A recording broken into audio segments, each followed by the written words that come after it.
Welcome to the deep dive. And our mission today is pretty intense. Ew. We're looking at this recent wave of air quality protests that just swept through New Delhi, Right. all driven by citizens who are, demanding what should be an absolute given the right to breathe. Mhm. We've got a really robust stack of sources here. They detail the crisis level pollution, the specific things protesters did, and then the really complex official response. And we're looking at a situation where a basic necessity, clean air has just completely morphed into a political flashpoint. Yeah. So we're going to synthesize what really sparked the anger, especially in early to mid-November 2025. This goes way beyond the usual seasonal smog talk. Right. We have to understand not just what they're asking for, but why these protests really reflect a much deeper sort of structural failure. Okay, let's unpack this. Yeah. To really get the level of public rage here, we have to start with the data. The numbers. The numbers that kick this all off. Because this wasn't just a bad air day, this was a health emergency.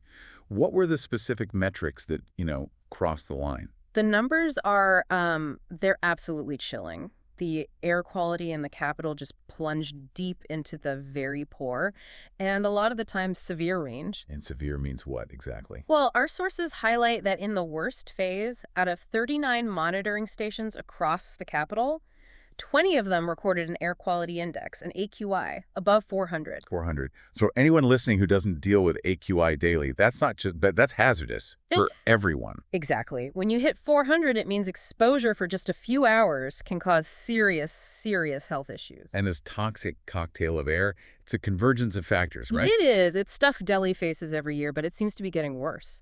You've got the constant vehicle and industrial emissions. You've got high levels of dust. Mm-hmm. And then the critical thing is the atmospheric stagnation in the colder months. It just acts like a suffocating lid, trapping everything right near the ground. But the conversation, it always seems to shift to the regional issue.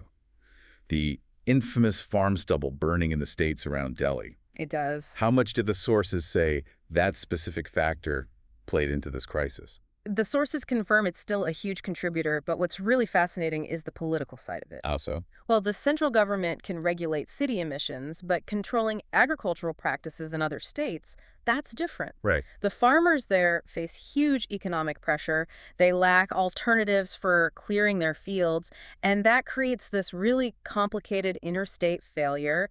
It's not just a Delhi problem, it's a regional governance problem. And that complexity, that really explains the profound human impact we're seeing. The sources talk about this feeling among residents, that clean air has shifted from being a given to being a luxury. That is the core psychological trigger for these protests. Right. When the government fails to deliver the most fundamental public good breathable air trust, just erodes completely. So the temporary fixes, like banning construction for a few days, they don't work. Residents feel they're just Band-Aids. And there's an active suspicion, it's detailed in the sources, that the pollution data is being either downplayed or managed to avoid drastic, politically costly decisions. So if you can't trust the data,